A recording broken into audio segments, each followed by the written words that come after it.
I'll text it to you. You got my number, right? Text it to you.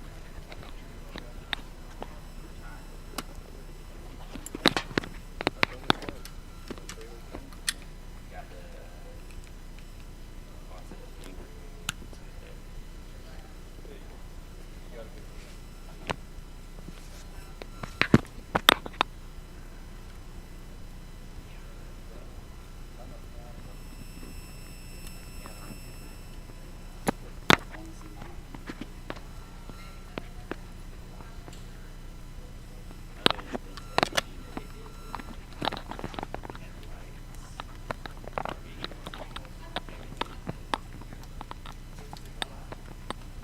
It's odd, I can't get a clip to stay.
Got it.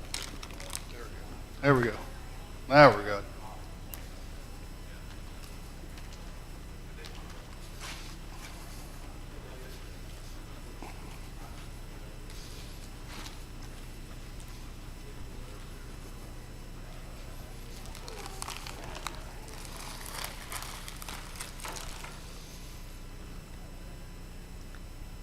Good morning.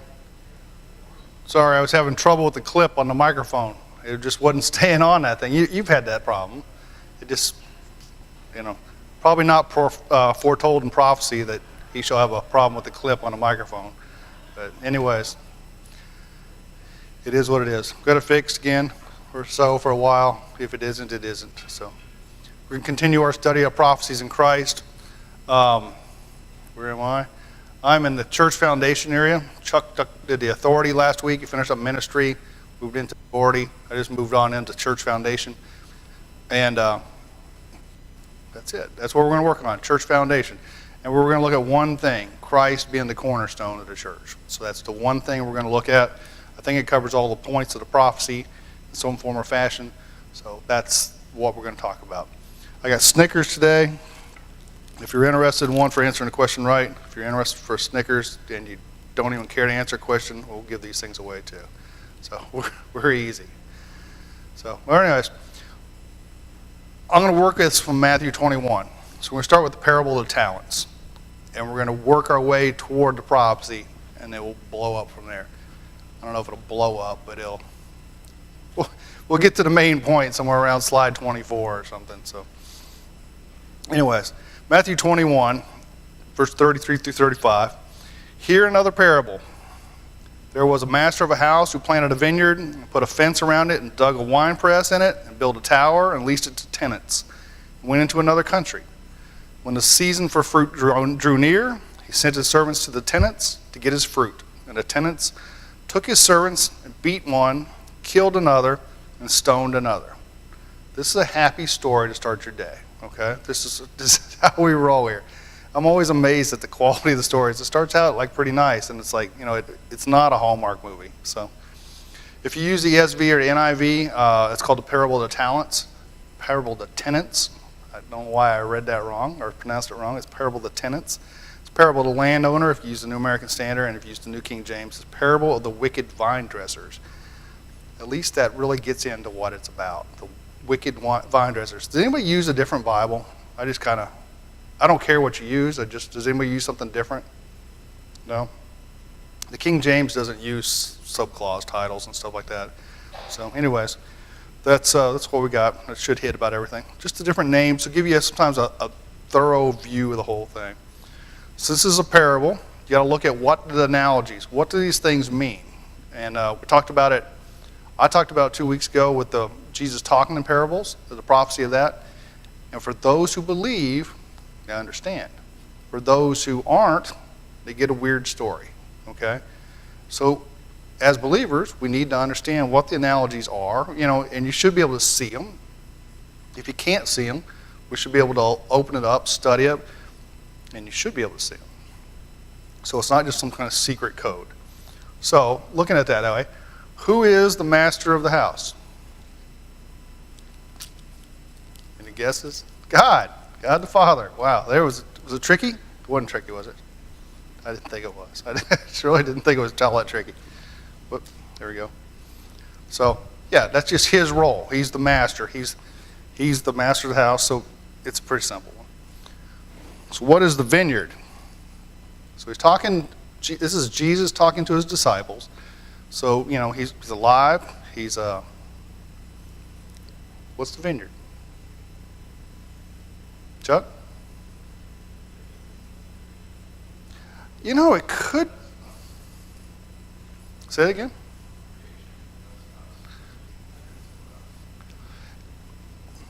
I'm putting the tenants as the leaders of Israel.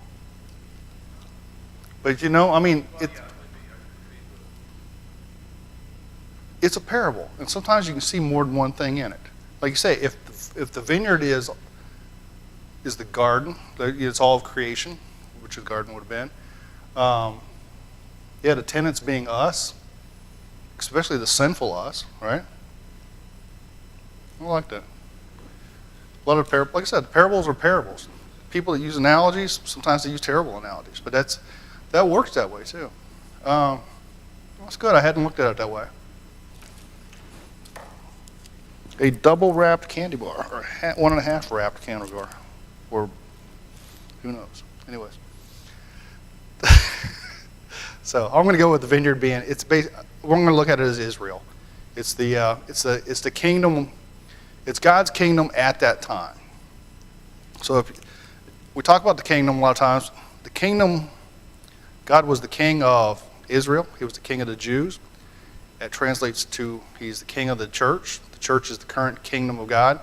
There's also the kingdom of heaven. Those are 3 kingdoms that he's always the king, and he has been. And so we're going to look at the kingdom of Israel is really what we're kind of looking at with the vineyard in this parable. So if knowing that, what does the fence, the winepress, the tower, all that together, I'm not going to try to break those 3 together, but if you look at really more so the fence, they're protecting the fence and the tower are protecting the vineyard. The wine press is to make it useful. Let me put it that way. So what would that relate to? Especially something that's protecting Israel. Yeah, it had towers around the wall. Wine press reminds me of Christ. It will be. When the fruit comes, different time. At this time, when you're talking about Israel, Chuck? It's an analogy, and you can kind of get off in the wrong.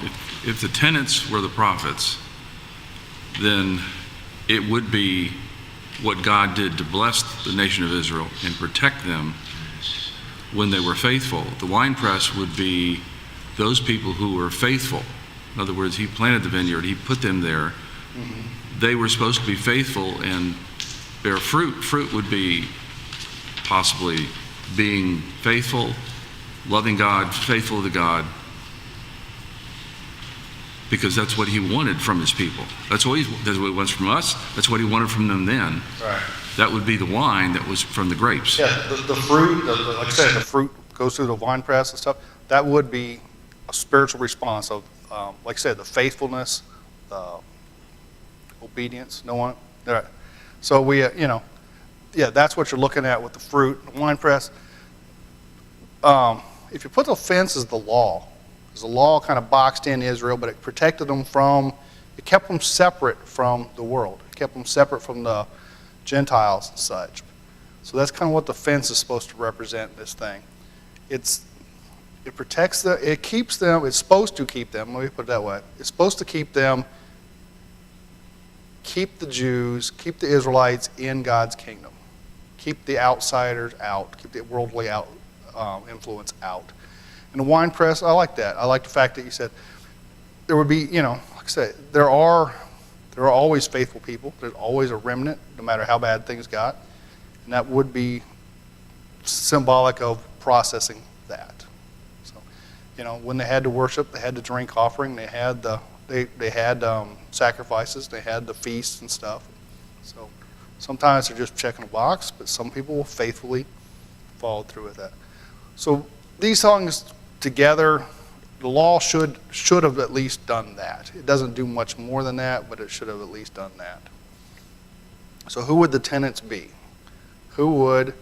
So God has a vineyard, he puts a fence around it that we call law, and he leases it to tenants to take care of it. Who would the tenants be? Chuck? His chosen people, and this is really even pointing toward the Jewish leadership as you get into the thing even more so. But you're right, the people living in the vineyard would have been his chosen people, his Israel. But the ones that, when we get down to 35, and the tenants took his servants and beat one, that's more the leadership, more so than anything. So, but you're right. I don't know, it's an analogy. You can't make a good analogy without just flat out just doing a thing right. I say, who lives in a vineyard? You might live by a vineyard, but anyways. So who would God's servants be? Who would be the master's servants? So the master's gone away to another country. He sends his servants back to collect the fruit. Hey, you've been there inside this vineyard. You're supposed to be growing fruit. We're giving you the protection. We're giving you a blessing. You're supposed to be growing fruit, and he sends his servants. Who would these servants be that go to Israel? These servants that go to find the faithfulness, or improve it, as the case may be. Depends on when you read it. Christ is still alive. Read it today, we're the servants. Yeah. We're the servants if you read it today. And hopefully we're not beating. I mean, yeah. The world, they do. Yeah, you do. You're right. So. Prophets? Prophets. That would be the prophets. God sends his prophets to collect the fruit, to improve the production even, in some form or fashion. There we go. God sends the prophets, and we've seen that as the study we did previously. How many times do we look at a prophet that came to kind of straighten things out, or get things moving on the temple? Let's get the walls built on the city. The story of the Old Testament, as things get away from, as they start doing what seems right in their eyes, as the word say in Judges, they get farther and farther away from God. And neighbors come in, he sends a prophet, he sends a judge to try to get things back. And of course the prophets all point towards Christ. The perfection. You're under the law, you're not going to get you're not going to get the best fruit. You're not going to get the goal. So as we've already talked about, the fruit in this thing, it would be faithfulness, a spiritual response, a desire to be closer to God, the desire to, obedience and service, sacrifice, the desire for forgiveness. Isn't that the idea of the law? We see what God wants out of us, but we know none of us can uphold the law. So isn't it that desire for forgiveness? If we know that death is what the sentence is we should desire forgiveness. We should desire that relationship with God. So I think that's kind of what the fruit really represents. Kind of give you a summary, putting all the pieces back together the best I can. God established Israel as his favored nation. He guarded it with the law, left the religious leaders to grow a spiritual response, with obedience, longing for redemptive forgiveness, desire to be God's people. When he sent prophets and messengers, they were abused and killed. So if I take these and summarize it, that's about what we get. So it's a great story. Some of this stuff, I mean, I don't know. The outside world, I don't think they know about some of this stuff, but it is. So in 36, again, he sent other servants, more than the first, and they did the same to them. So God sends more prophets. You know, the first ones we sent, they beat them, they abused them, they killed them. Let me send more prophets. And the same thing happens. We killed Jeremiah, 37:15 in particular. And the officials were enraged at Jeremiah. They beat him and imprisoned him in the house of Jonathan the secretary, where he had been made a prison. So this is even the account of Jeremiah, first-hand account. I guess it's not really first-hand because it says he beat him. But it's Jeremiah is one of these ones that, you know, he's got a whole book in the Bible. It's at least 37 chapters long. It's a serious prophecy that we have today. Yet he was treated in such a way that they beat him and imprisoned him. God, messenger of God. Would you want that on your conscience? Would you want, if that's not something we would want. I'm sure that definitely not the faithful. In Hebrews 11, there's another account, Hebrews 11, 32 through 37, and I kind of shortened this to at least fit a slide the best I could.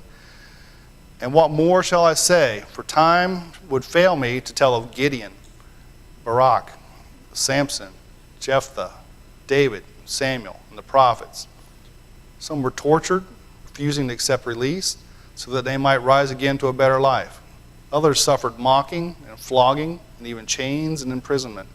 They were stoned, they were sawn in two, they were killed with the sword. So, prophets, they did not roll out the red carpet for the prophets. God's people did not roll out the red carpet for God's messengers. Chuck? The first and the last would have been Samuel, right? Well, He was pretty much esteemed until the end, yeah. when Saul was trying to kill him. Yeah, you're right. He would have been. He was pretty well esteemed. Yeah, he was well esteemed. In Israel. Some of them do, and are received. That I can think of. Everyone else. No, it's just But when you look at it, these are God's people. These are not heathens. These are not Gentiles, dogs. These are God's people with a message from God to come back home. Is really what the message really is. Do this. And they're like, no. And they get so mad and they kill them. And the parable goes on in verse 37, 38. Finally, he sent his son to them, saying, they will respect my son. When the tenants saw the son, they said to themselves, this is the heir. Come, let us kill him and have his inheritance. I've got the same part of that is Mark has a version of this. I think John has one too. But Mark, it says, he had still one other, a beloved son. Finally, he sent to them, saying, they will respect my son. So, what or who does the son represent? Jesus. Jesus, look at that. Brent was waiting for that. The answer of answers right there. That's the rule in the teen class. If you don't know the answer, just shout out Jesus. That's always been the rule in that class, and I think it still is. Watch out, Wanda or Bob or somebody. It's a freebie. Leave it there for the kids later. So, it's Jesus. Jesus the Son. It's not much of an analogy. You can't really hide that. It's just kind of there. Did they recognize him for who he was? These tenants who've been taking every one of the servants, every one of the messengers, like I said, the leaders of Israel, even as it represents them. They've been taking God's messengers, they've been beating them, they've been killing them. But the Son comes. Do they recognize who he is? Yes. Clearly, right?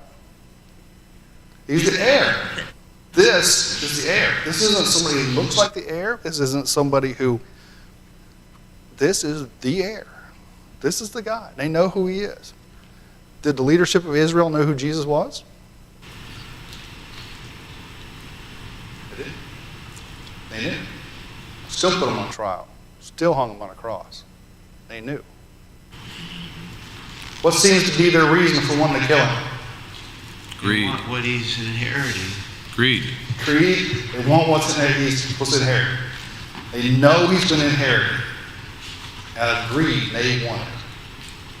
It's God's kingdom, and they want it for themselves. How far does that greed go in our history of Israel? That we already know the leadership did. How greedy were they? Murder. They're willing to break commandments, willing to break laws they've written for themselves in order to stay in charge, in order to stay in places of high esteem, in order to make the money that they were making. You take Jesus' trials themselves. Like you say, they had false witnesses. They brought themselves to murder. These are not only God's people, these are people who knew God's laws. These are people who taught God's laws and were willing to go to those extents to get what the inheritance was. Accuracy. Yes. I mean, they had the Sanhedrin in the middle of the night. That was against the law, too. Against the law. They met in the middle of the night. Yeah, that was one of their own laws, but they met in the middle of the night. They gave them some of it over. We don't want blood on our hands. Let the Romans finish the job. We can't, that whole thing is just nasty. It's just how the extent that they went to. What seems to be, I already had that. What is the son's inheritance? Like I said, it's in this case, it's the vineyard. It's the kingdom. It's the kingdom of God. God's kingdom. Yeah, Christ the Son is going to inherit the kingdom. It's handed over to him as the thing changes. And that's what they wanted. Verse 39, they took him, they threw him out of the vineyard, and killed him. Like you didn't see that coming, right? So they did. There it is, the secret line of lines. Okay? What's this represent? It's an easy one. Easy candy. Killing of the Son represents what? Crucifixion. Crucifixion. Clear. He gave his life, but they did everything to put him to kill him. Yeah. It's crucifixion. Where was the crucifixion done? Golgotha. Golgotha. I know one had that. Didn't you? Where is Golgotha? Outside the city. Outside the city limits. Outside the fence. Away from the tower. Away from the... You're welcome. That didn't make her catch. She wouldn't look at me. All right. So it was done outside of town. Same thing here. And they threw him out of the vineyard. They killed him out there. Verse 40. When therefore the owner of the vineyard comes, what will he do to these tenants? This is Jesus asking the disciples. Men who are Jews. Don't miss the fact that disciples aren't Christians. They will be. They're followers of Christ. But they are Jews. And they know this applies to them. This applies to their leadership. So he asks them, when therefore the owner of the vineyard comes, what will he do to these tenants? Throw them in the well. Throw them in the fire, right? Is there any other response you give? What do you do with people like that? If you owned a house here in Titusville and you go to collect the rent and they kill the FedEx guy, they kill the Amazon guy, the mailman, and you send your son, they drag him to the sidewalk and they kill him right there, what do you do? I know, you call the cops, right? You should have called the cops long, long ago. But you can't just keep sending people. You can't keep hoping for change. Something's got to happen here. And this is where they're at. Even the disciples know. Verse 41, they said, "Who put these wretches to a miserable death? He'll let out the vineyard to other tenants and give them the fruits in their seasons." These people who've killed the FedEx guy, have killed the Amazon guy, the postman, and the son, they're going to die a miserable death. And then the property's going to be cleaned up. Somebody else is going to move in. You'd almost think you'd burn the place, wouldn't you? I've always worried about that here in town. The houses are going to have like triple murders and stuff. Would you want to rent that house? I don't. But, you know, like I said, it's an analogy. So what's the miserable death that the tenants represent? They're going to lose everything. They're going to lose their money. They're going to lose their power. Power is worth more than money. We see that play out at day after day after day. What else are they going to lose? Greek called Hades. Hell, that's it. That's the miserable death. That separation from God is the miserable death. And that's what it is. When you know God's the master, he can't have these people around him. He can't welcome them into the kingdom of heaven. They will suffer the miserable death. The lake of fire, hell, for this. He's given them chance after chance after chance. And they said, we'll do it our way. Did they rid themselves of the son permanently? They killed him. Or will they face him again?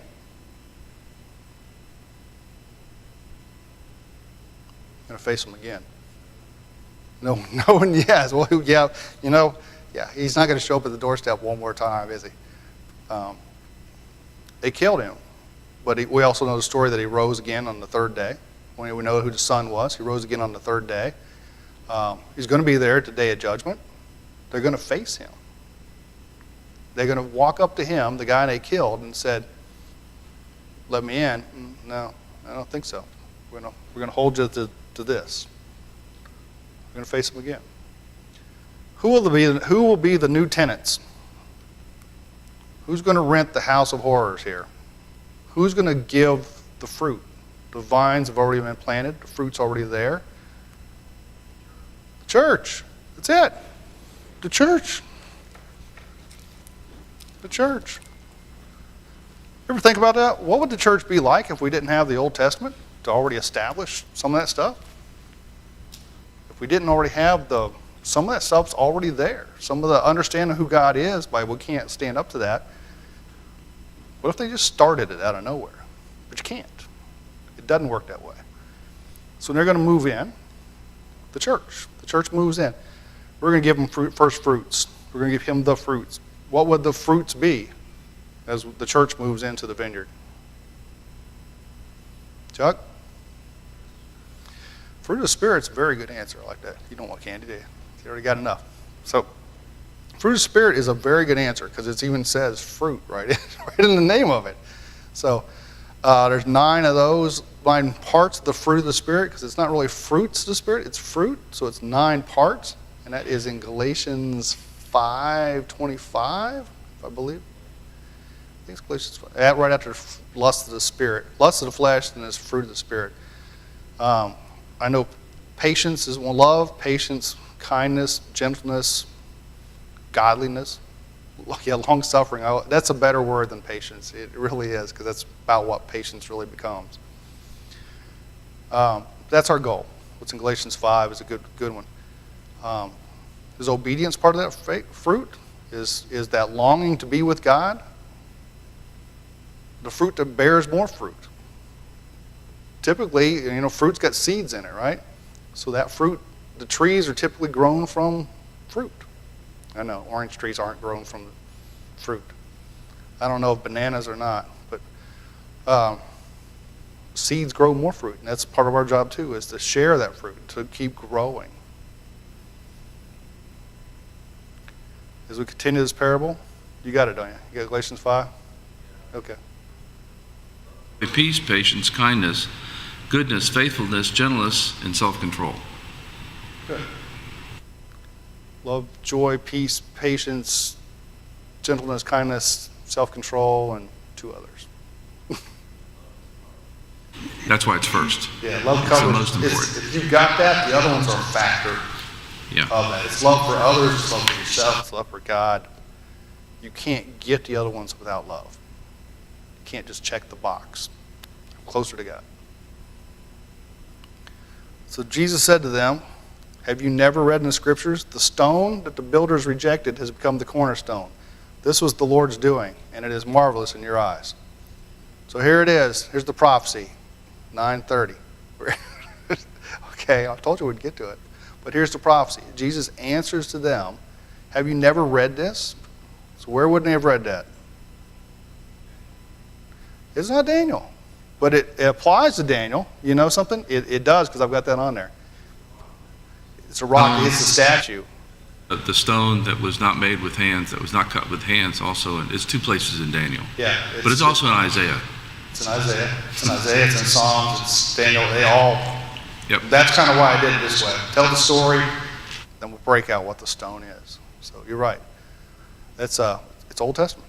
They had the Old Testament, and they've read the Old Testament, and they've known the Old Testament since they were kids. Psalm 118, 22 through 23, the stone that the builders rejected has become the cornerstone. This is the Lord's doing. It is marvelous in our eyes. Basically, word for word. So this is where they read that. It's kind of weird too, right? You just heard the story about bad tenants and killing everybody. And all of a sudden he says, have you never read, when he asks him, what's the master going to do? Oh, he's going to kill him. Well, have you never read this? You could almost see him, if he'd stop right there, like I talk about him reading the scroll and he just drops the mic and he sits down. If he stopped right here, people would have been like, yeah, okay. But he says there's going to be a cornerstone. Builders rejected. We'll look at that. The whole passage, to put it in context, Psalm 118, back up verse 19. Open to me the gates of righteousness, that I may enter through them and give God thanks to the Lord. This is the gate of the Lord. The righteous shall enter through it. I thank you that you have answered me and have become my salvation. The stone that the builders rejected has become the cornerstone. This is the Lord's doing. It's marvelous in our eyes. The gate of righteousness, this new, we talked about the fence around it. There's a gate. It's being basically rebuilt. And the cornerstone is the key to that. Illustration, I got this out of Kaufman. He quotes a guy named Dean Plumptree. Don't know if that's how to say it or not, but that's how we're going to say it today. This illustration seems to have been drawn from one of the stones, quarried, hewn, and marked away from the site of the temple, which the builders, ignorant of the head architect's plans, had put to one side, as having no place in the building, which was found afterward to be that on which the completeness of the structure depended. That on which, as the chief cornerstone, the 2 walls met, were bonded together. So we typically talk about the cornerstone being in the corner, right? That's the place. It's part of the foundation. You set your squareness of your building. You're going to go up square. You're going to go left and right, left and center square. Your X, Y, and Z for us engineers, or I, J, and K for you electrical engineers. It's all going to go from that. It's a right-hand rule. That's just how it is. You're going to put the cornerstone down. I want to look for a cornerstone picture. Ironically, the ones that are free to use show cornerstones in buildings, but the ones which it costs you to use that as like the bottom. The cornerstones that are free are pictures of buildings with cornerstones. And they're usually up a little ways, but they're marked. This is this church established in this year. This is this building established, and they've got them. And this is kind of what Plumptree's thing says too. They started out with a stone. They squared it up. They engraved on it. We're building a temple. It's built by these people, and they forgot about it. And they built a whole temple without the one that's set which direction it's going to go. And can you really build a good building if it's not square? If it doesn't go straight up? If it doesn't, that's what they did. And they found it afterwards and like, well, great. What are we going to do with this? If you build on that, you start with something solid. And Christ is that cornerstone. Your completeness and all that stuff depends on that. It says the two walls met, were bonded together. It's in a corner. You understand that? Christ as the cornerstone suggests the corner of two things. And there's some of these, this is from Kaufman too. It's where law and grace meet. The law ends in the Old Testament. Grace begins with the New Testament. They come in at right angles. They're not the same thing. You come in at right angles, God and man. They never saw eye to eye, but now they can. Time and eternity. BC and AD. Throw that one in there. That's a simple one for us to understand. BC ends, AD begins. The Mosaic dispensation, the Christian dispensation. One ends, the other begins. The letter and the spirit, judgment and mercy.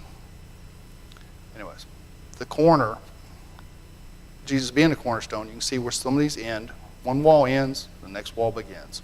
So this is a good analogy of an analogy of an analogy. So why not? Let's just take it all the way. So who's going to place the cornerstone?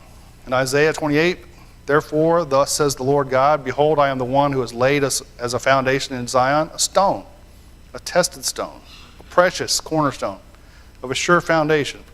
Whoever believes will not be in haste, and I will make justice the line, and righteous the plumb line, and hail will sweep away the refuge of lies, and waters will overwhelm the shelter. So who's going to place the cornerstone? God's going to place the cornerstone. Would you expect anything else, right? We're going to build the church. We're going to build his kingdom based on that. He's going to put it. How is the cornerstone described?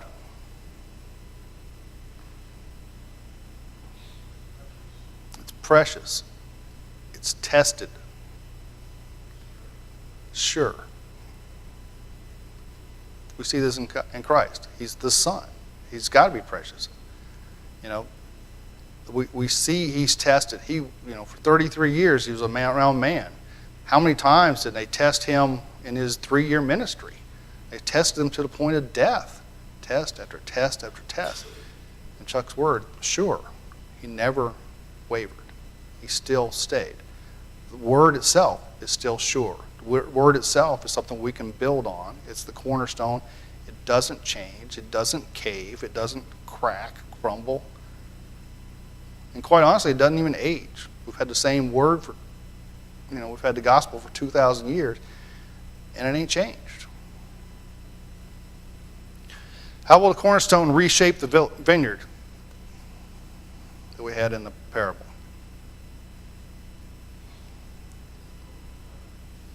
It does open it up. You're right. It opens up a gate, allows people in. They're not just the ones that live inside. The hedge was the wall. I don't know. It's going to be different. It's going to be more solid. Would that be a good effect too? More solid than a hedge and a tower and a wine press. That's all we really saw from the other one. But I like it. It opens it up. It'll bear more fruit. It bears a different kind of fruit.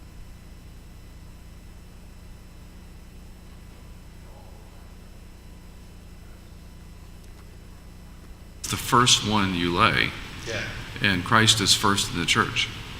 It doesn't depend on the tenants. No, it doesn't. It doesn't depend on the rocks that get laid afterwards.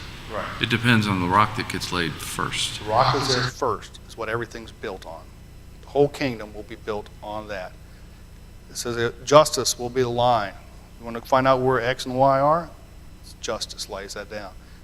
Righteousness is the plumb line. Righteousness is what goes vertical. The whole kingdom, it's all going to be built off that cornerstone. Zechariah 10, 3-4. My anger is hot against the shepherds, and I will punish the leaders. For the Lord of hosts cares for his flock, the house of Judah, will make them his majestic steed in battle. For him shall come the cornerstone, from him shall come the cornerstone, from him the tent peg, from him the battle bow. From him every ruler, all of them together. So the corner comes from the house of Judah.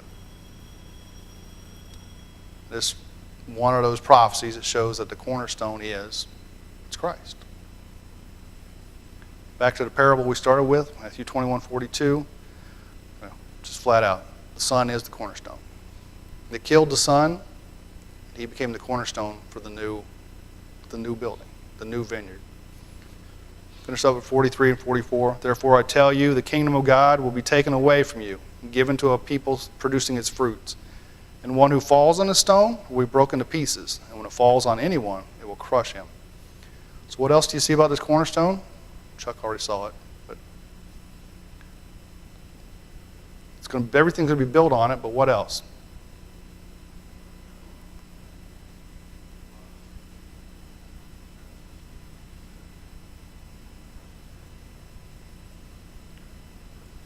Yeah.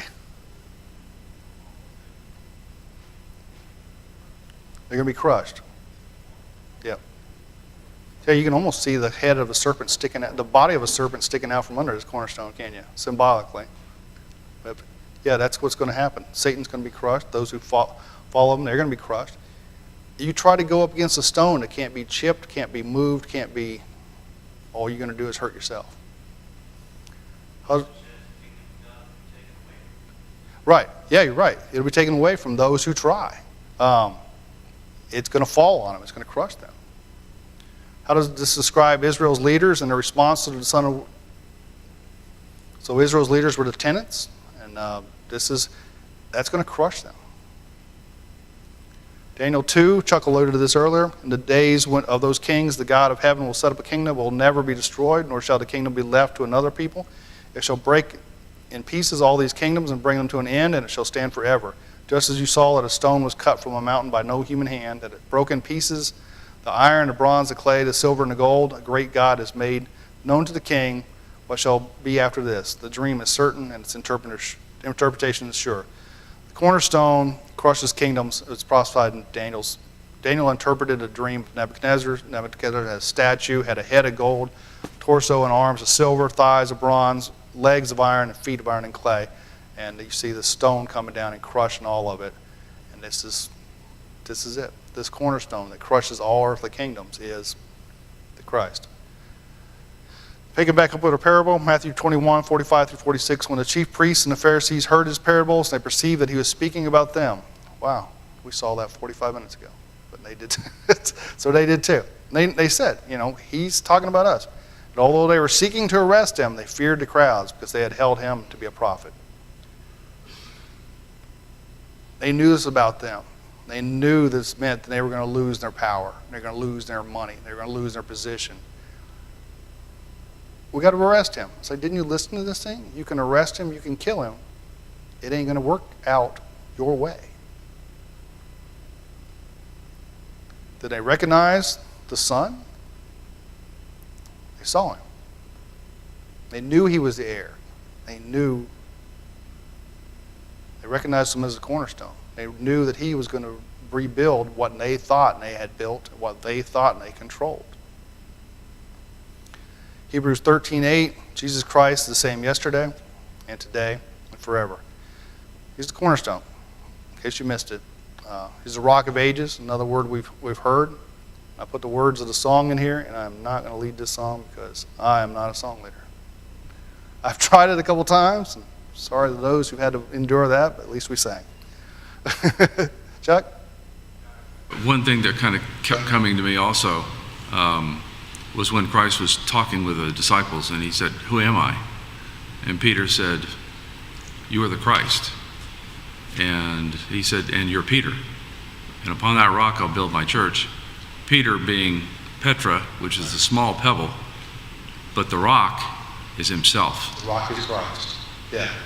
Yeah, you're right. That's a good point right there, and I should have included that one. There's a lot of stuff about Jesus being a rock and not just even just the cornerstone.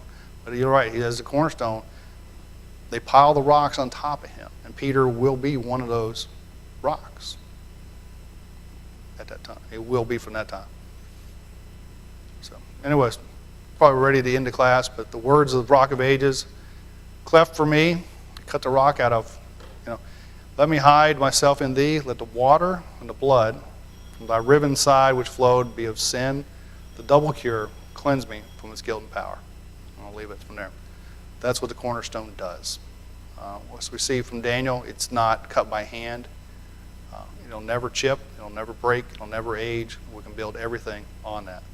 So today's effort was to look at the prophecy of Christ being the cornerstone, but it also looks at what that builds for us. So thanks for being here, and worship will start hopefully in 15 minutes or so. So thank you again.